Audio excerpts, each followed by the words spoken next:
pessoal, beleza?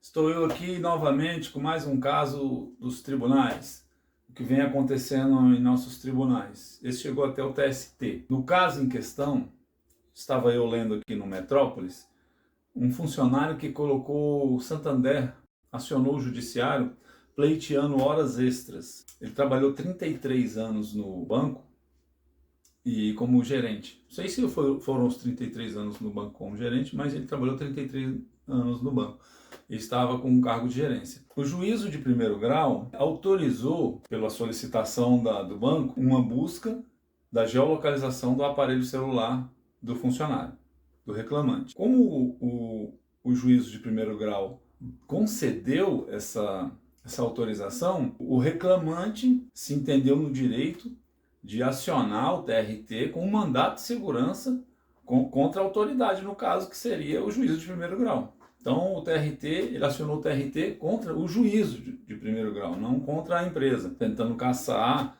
essa autorização, com um pedido de liminar para cassar essa autorização. E foi concedido pelo TRT a cassação.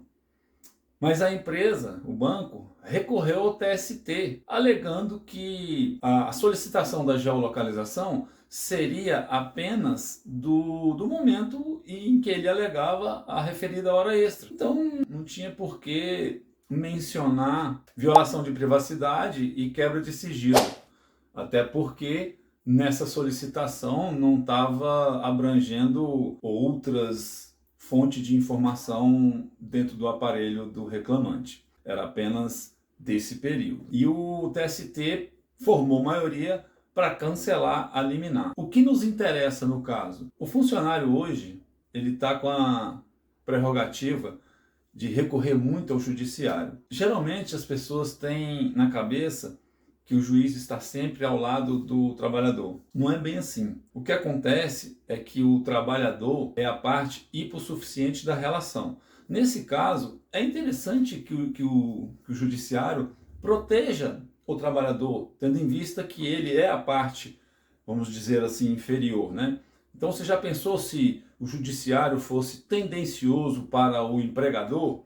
Ficaria muito difícil para qualquer trabalhador que tenha os seus direitos violados buscar o judiciário, buscar os seus direitos de uma maneira geral. Então é apenas isso, é uma forma de reparação tendo em vista a hipossuficiência da parte, tendo em vista o que mais necessita de amparo considerando a sua condição financeira, dentre outros aspectos. Mas o que ocorre é que existe muita gente de má fé, existe a grande maioria das vezes, os tribunais recebem demandas exagerado, pedido que não está de acordo com a realidade, que não reflete a realidade. Então não é bem assim. O empregador tem ao seu dispor o judiciário completo. O tribunal regional da sua região, o TRT da sua região, não concordando com a decisão do tribunal, que é de um colegiado, né? Você ainda tem o TST, Tribunal Superior do Trabalho, que lá também vão existir vários ministros para que juntos entendam o seu caso e possam decidir, ou cancelando decisões anteriores, ou talvez mantendo o que foi decidido.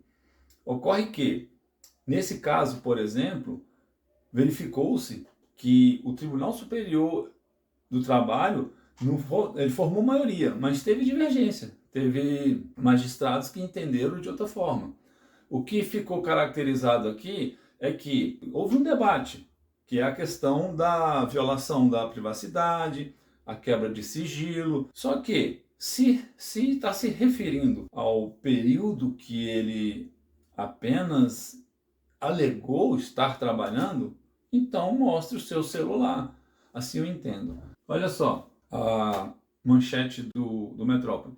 TST autoriza empresa a pedir localização do celular do funcionário. Já nesse outro site aqui, ó, TST autoriza uso de geolocalização como prova de jornada de bancário. Aqui ele diz que por maioria de votos o TST cassou a liminar.